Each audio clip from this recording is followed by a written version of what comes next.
بسم اللہ الرحمن الرحیم۔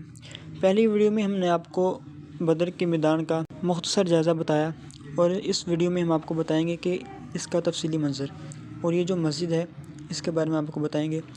تو یہ میدان جو ہے یہ مدینہ پاک سے 80 کلومیٹر کے فاصلے پہ موجود ہے، اور یہاں پہ لوگ بذریعہ کار اور بس کے بھی ذریعے سے آتے ہیں اور کی زیارت کرتے ہیں۔ اور یہ جو مقام آپ دیکھ رہے ہیں یہ سارا میدان ہے۔ پہلے یہ تو ایسا نہیں تھا، لیکن بعد میں یہاں پہ جھاڑیاں اور گھاس پھوس اگ گئی۔ تو یہ میدان جو ہے غزوہ بدر کا ہے۔ یہاں پہ کفار کو شکست ہوئی اور اللہ کی طرف سے فرشتے مسلمانوں کی مدد کے لیے اترے۔ یہ میدان جو ہے اگر بنس وہاں جائے تو انسان کی دلی کیفیت بدل جاتی ہے کہ یہ اس میدان میں آ کے انسان کو یاد آتا ہے کتنی دور سے صحابہ کرام اور حضور السلام دین متین کی دفاع کے لیے آگے بڑھے اور کفار کو شکست دی۔ یہ میدان دیکھنے میں تو عام سا لگتا ہے، لیکن اگر انسان کو تھوڑی معلومات ہو جنگ کے بارے میں تو انسان سمجھ آتا ہے کہ یہ میدان کوئی عام میدان نہیں، بلکہ یہ دین اسلام کی دفاع کے لیے اور دین اسلام کے ترویج کے لیے جو پہلا جنگی معرکہ تھا جہاں لڑا گیا، اور یہ وہ میدان ہے۔ اور یہی وہ میدان ہے جہاں پہ اسلام کا سب سے بڑا دشمن ابو جہل موت کے گھاٹ اترا۔ اور یہ جو جگہ آپ نے دیکھی یہ جگہ ہے جہاں پہ نبی علیہ السلام نے کفار کو پھکوایا تھا۔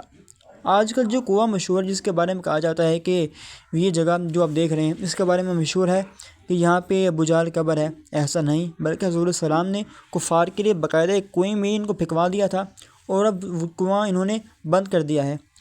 اب اس کو ڈھونڈنا مشکل ہے، لیکن لوگوں کو اس جگہ سے دھیان ہٹانے کے لیے ایک باقاعدہ پتھر کی ٹیلہ بنا دیا گیا اور بتایا اور مشہور کر دیا گیا کہ یہاں پہ ابو جہل کی قبر ہے، بلکہ ایسا نہیں۔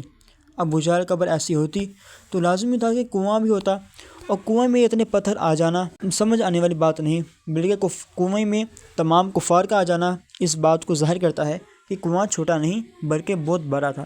یہ میدان وہ میدان ہے جہاں پہ حضور السلام سے معجزات کا اظہار ہوا۔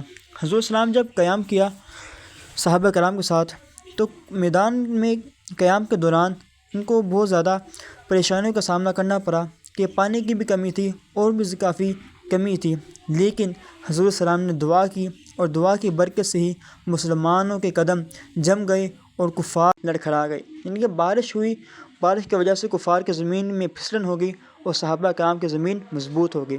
اور یہاں پہ نبی السلام نے نشان لگائے تھے کہ یہاں پہ فلاں کفار مریں گے اور یہاں پہ فلاں مرے گا۔ وہ کہتے ہیں نا کہ کہاں مریں گے ابو جہل اتبا و شیبہ، کہاں مریں گے ابو جہل اتبا و شیبہ، کہ جنگ بدر کا نقشہ حضور جانتے ہیں، اور تیری عطا سے خدایا حضور جانتے ہیں، جو ہو چکا ہے جو ہوگا حضور جانتے ہیں۔ یہ میدان اسلام کی پہلی جنگ کا میدان ہے، اور اس میدان میں کفار کو شکست ہوئی، اور یہ شکست کے ہوتے ہی کفار دم دبا کے بھاگ گئے اور اسلام کو فتح نصیب ہوئی۔ کہاں وہ 1000 کفار اور کہاں وہ 313 صحابہ کرام جنہوں نے کفار کو مسل کے رکھ دیا، اور فرشتوں کی مدد بھی جہاں اتری وہ میدان بھی ہم آپ کو دکھائیں گے۔ اب یہ مسجد دیکھیں جہاں پہ نبی اسلام کا خیمہ لگا۔ یہ ہے وہ مسجد جہاں پہ نبی اسلام نے جنگ کے دوران خیمہ لگایا تھا۔ اس مسجد کو مسجد عریش بھی کہا جاتا ہے۔ اس کو عریش کہنے کی وجہ یہ ہے کہ خیمہ کہتے ہیں عریش کو، اور یہ مسجد اسی نام سے مشہور ہے۔ اور یہ جو فانوس آپ دیکھ رہے ہیں ٹھیک اسی کے نیچے نبی علیہ السلام نے خیمہ لگایا تھا۔ نبی اسلام کا خیمہ اسی کے نیچے لگا تھا، اور یہ مسجد آج کل بہت مشہور ہے۔ یہاں پہ آپ کو باقاعدہ زیارت بھی کروائی جاتی ہے۔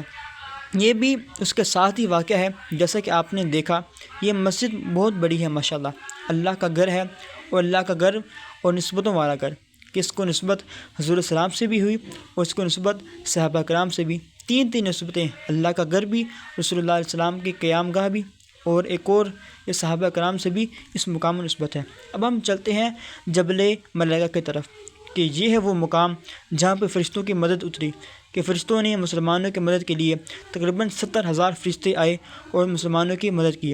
اس پہاڑ کی خاص بات یہ ہے کہ یہ پہاڑ ان تمام پہاڑوں میں جو یہاں موجود ہیں ان سے سب سے الگ ہے، کہ اس پہ ریت ہے، اور ریت بھی ایسی کہ اگر آپ اس میں اپنے ہاتھ ڈالیں گے تو ہاتھ کے آپ میں ریت کبھی بھی چمٹے گی نہیں، اور نہ ہی آپ کے کپڑوں پہ ریت چمٹے گی۔ یہ سب قدرت ہے۔